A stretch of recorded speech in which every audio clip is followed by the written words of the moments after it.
little space, then pull me close. I read your That you all please rise as we welcome the very talented.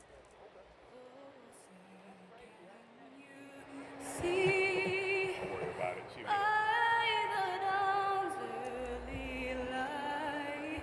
I'm fucking up. What so proudly we hailed.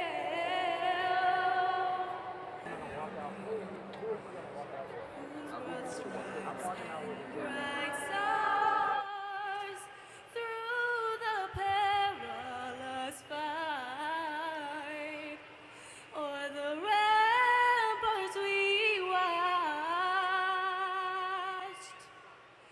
We're so good, and the rockets regular, the bombs bursting in air. Oh, say does that star-spangled banner yet wave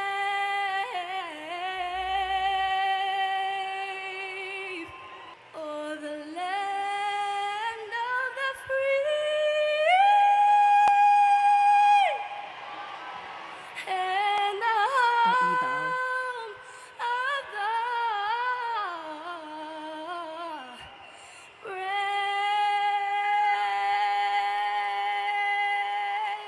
Thank you, Mom. Thank you, Dad. Let me start with my positive.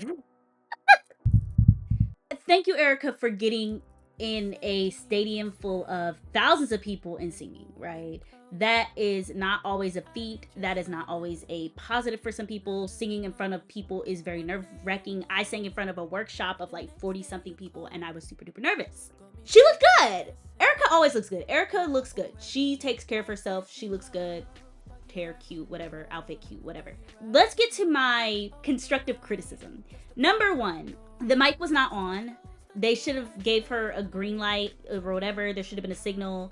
The mic should have been on correctly. She did post that. I saw her Instagram. Let me pull it up so y'all can see. She did do a mic check.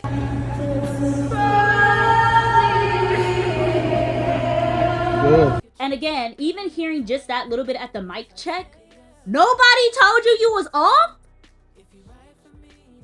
Okay. Number one, mic. I get it. Mic problems. Get it.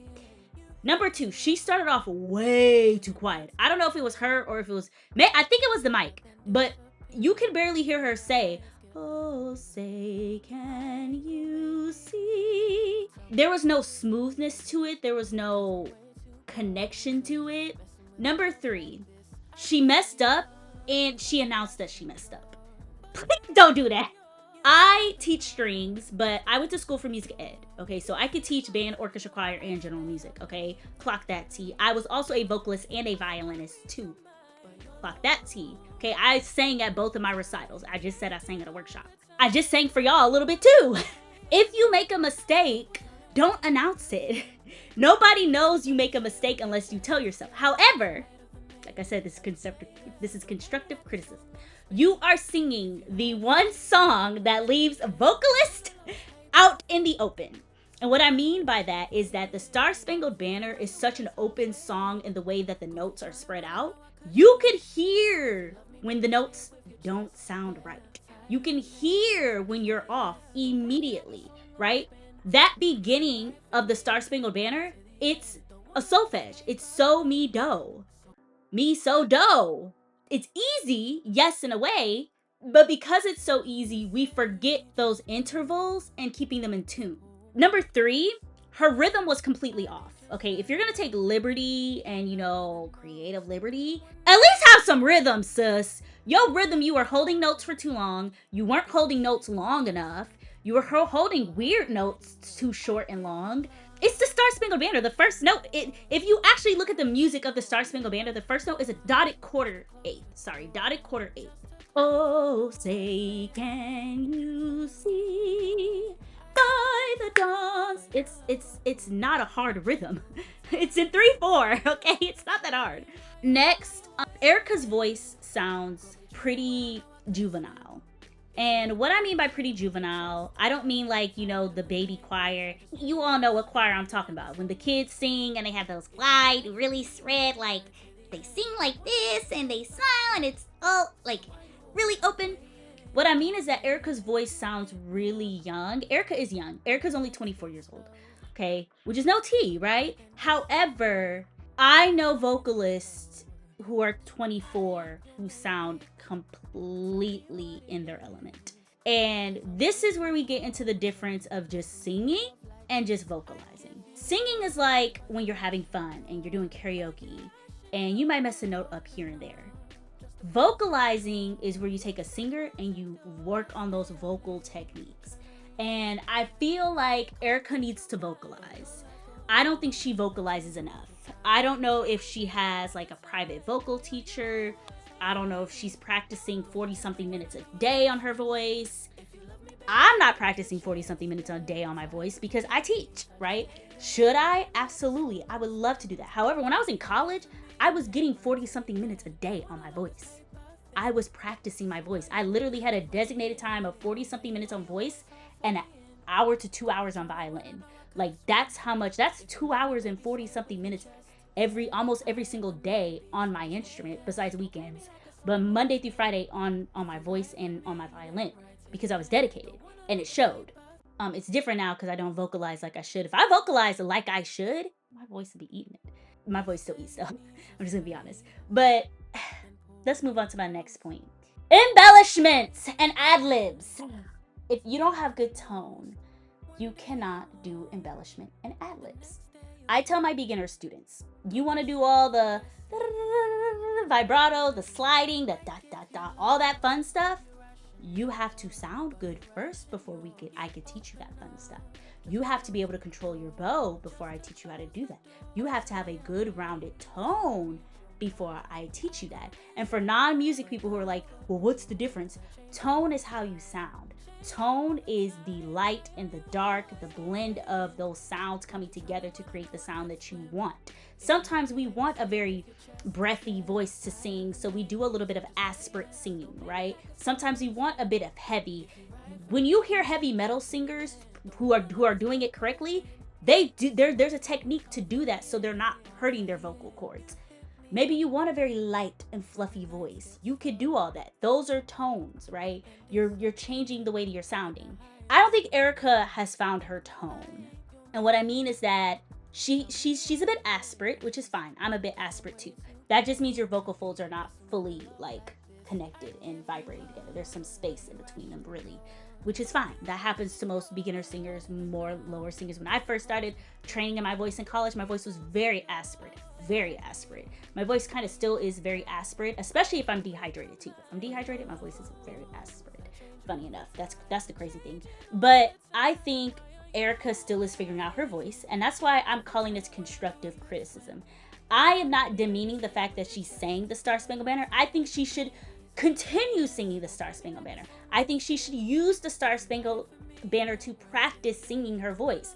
I just think she doesn't need to add any embellishments or any ad-libs until she finds that sound that she likes. When you like that sound of your voice singing the Star Spangled Banner just as it is, then you can start adding all those ad-libs. Whitney, because a lot of people always try and sing like Whitney, they think they have to do this grandiose.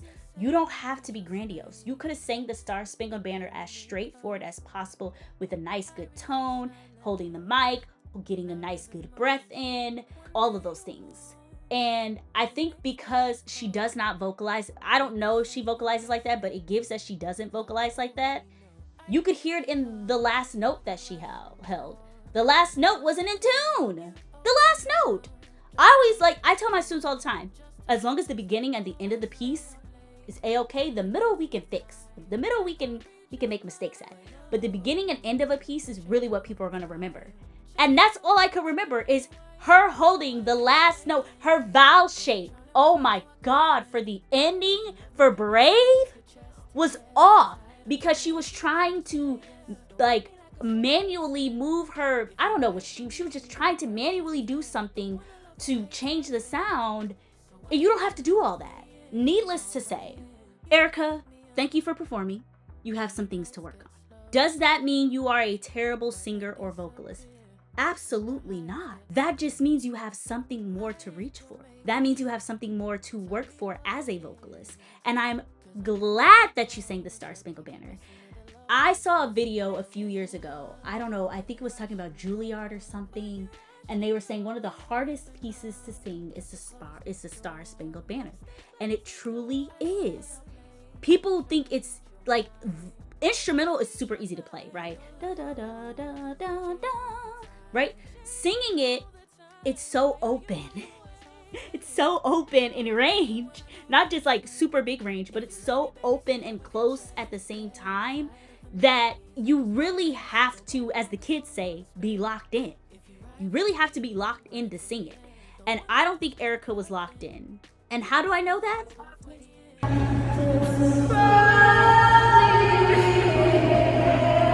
Good. Did y'all hear that? How proudly we hail.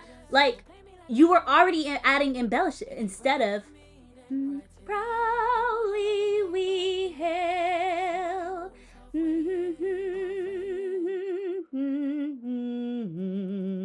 It's, I forgot the lyrics. Sorry. Right? Then she just posted this 39 minutes ago. Wait. I couldn't hear. Excuses. Absolutely not. Do not sit up here and say I couldn't hear. You couldn't hear what? The thing in your ear with the sound? And this is where we get to my last criticism point for Erica. This is what makes a vocalist different from a singer. You didn't have the song in your head. And what I mean by that, and vocalists, please comment down below. Let me know what you think, because that's what I do. As a vocalist, you have to be able to hear the tones in your head before you sing it. Like, my choir director used to say, okay, here's a C, internalize that C. Sing that C in your head. Sing the C. He plays a C on piano. Did you sing the C? Because you are going to have moments where you get off, and you have to be able to drive yourself back on course. The fact that she said, wait, I couldn't hear, that has nothing to do with it. Whether or not you have an earpiece in your ear playing the orchestral version, whatever version of the song that you were practicing to or whatever, you should have been practicing to a piano version, actually. It should have been a piano version of the song. It shouldn't have been like a full orchestral score. It should have been just the piano so you can get the tune right. I'm just saying. You still should have been able to sing the Star Spangled Banner. Like I said, it's literally so, mi, do, so, mi, re, do, mi, fi, so. Y'all see how I just did that? Because I'm hearing it in my head. And that again lets me know that as a vocalist, you're not singing in solfege. So what are my recommendations as a music educator who just heard her sing the Star Spangled Banner? Number 1, tone. Build your tone. What type of tone do you want, Erica? Erica has a pretty light sounding voice. I have a light sounding voice too, which is great. Darker sounding voices have to work harder. Light means you're already singing forward. You can easily go a little bit back to bring a little darkness into your voice, right? Great. Number 2, sing the Star Spangled Banner. Continue singing the Star Spangled Banner. I know it sounds like you're like, I'm done with the song. You're not done with it. Keep singing it. Keep working on it. Don't add any ad-libs. Don't add any runs. Don't add any embellishments. Just sing it as it is. Solfege it. I'm sorry, solfege it. Learn those relationships between those intervals so you're singing them in tune and when they're supposed to be sang. Sing in rhythm. Oh my God, I hate when people take liberty to not sing in rhythm. Sing in rhythm. Once you can sing it in rhythm with good tone and either in solfege or with the words, then play around with the tempo. Play around with some augmentation, some diminishment. Play around with that. But only do that once you're able to master the basics, okay? Erica, I would love to hear you sing the Star Spangled Banner again. I would love to hear that from you. But as of right now, I think you should continue working on it, definitely developing your tone, and don't blame it on the mic. If you make a mistake, continue singing. It's a mistake. Everyone's gonna make a mistake. and you're singing one of the openest songs ever to sing. So you're gonna make a mistake. Just sing it like it is. Sing it like it was written. Sing it like I was supposed to make a mistake. Don't, whenever you're singing in front of a crowd, do not self-criticize. Don't self-criticize. Just do it. Nike, just do it. Anyway, but overall, that's just my thoughts. I just want to add my thoughts because I think it's important. I teach music. I was a vocalist. I still consider myself a vocalist. I play the violin. I sing whenever I teach my students music. So for me, singing is super important. And singing, I mean, I sing their notes and stuff. Vocalizing is more personal to me, but I sing to my students. We sing. I sing the tunes with them when they're practicing, when they're learning pieces of music, so they can hear how it's supposed to sound, things of that nature. So I definitely want to hear Erica sing the Star Spangled Banner again, and I hope she continues to work on her vocalizing. Really vocalize, really find her sound, because once you find your sound, you can do anything with it. And hopefully you guys liked my little thoughts. My goal was not to put down Erica. I don't want to put down anybody who sings at all, especially in front of a crowd like this. My goal is always just to uplift people. And I hope, Erica, if you see this video, sis, you're also a Virgo like me. Virgo sis. I'm September 19th.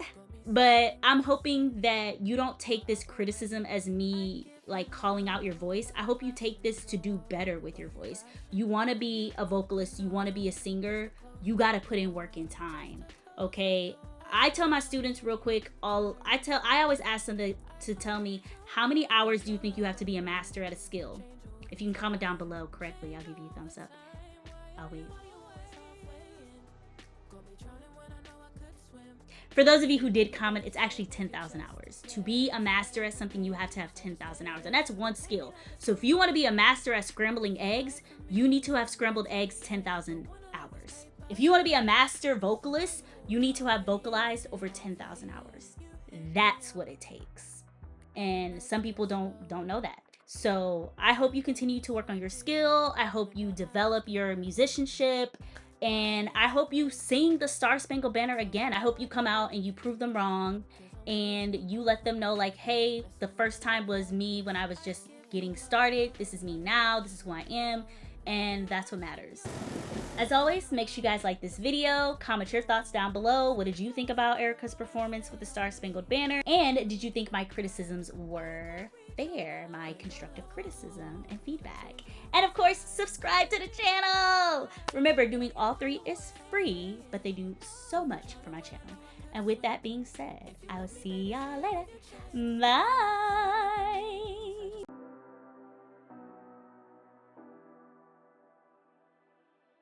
You say you need your space.